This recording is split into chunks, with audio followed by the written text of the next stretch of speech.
So once you get your C corporation up and running, you have all of the documents necessary.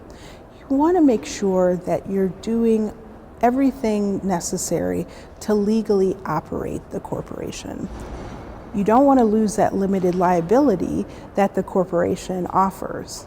If you take these steps, then that'll go a long way to help you to legally maintain the corporation.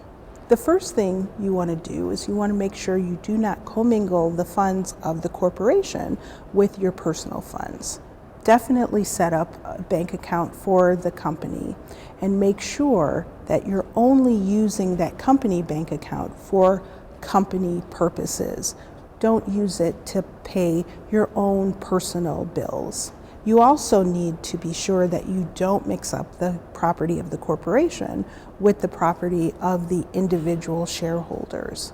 For example, if you want the company to own a computer that's being purchased with company funds, just make it clear that the company's computer is purchased with those funds, or if the individual shareholder has purchased that computer, that individual shareholder should sign a bill of sale over to the company, making it clear that it is not the property of that individual shareholder.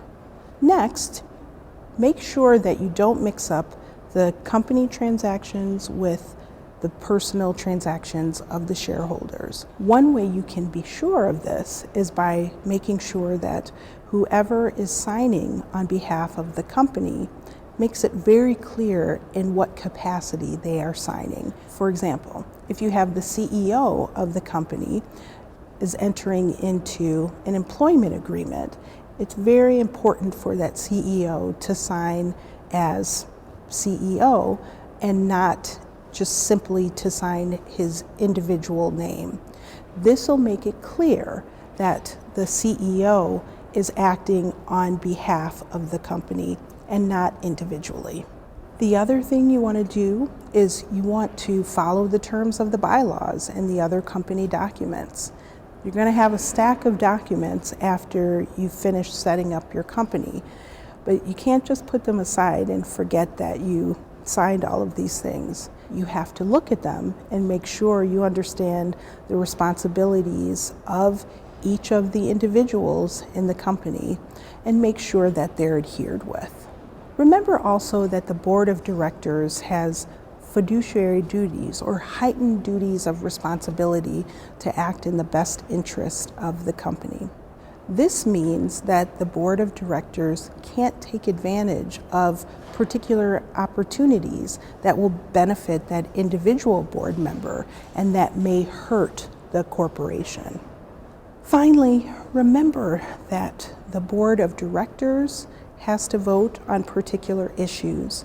The shareholders have to vote on particular issues, and that some issues are delegated to the officers. The bylaws are going to talk about those issues that each of these individuals are responsible for. But generally, the shareholders are making major decisions on behalf of the company.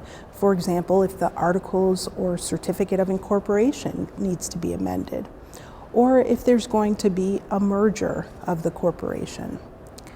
Other issues are for the directors to make decisions about. For example, making strategic decisions on behalf of the company, and then delegating authority for the CEO and the other officers. So be sure to make sure that, again, you are aware of those particular responsibilities of the parties involved in the company.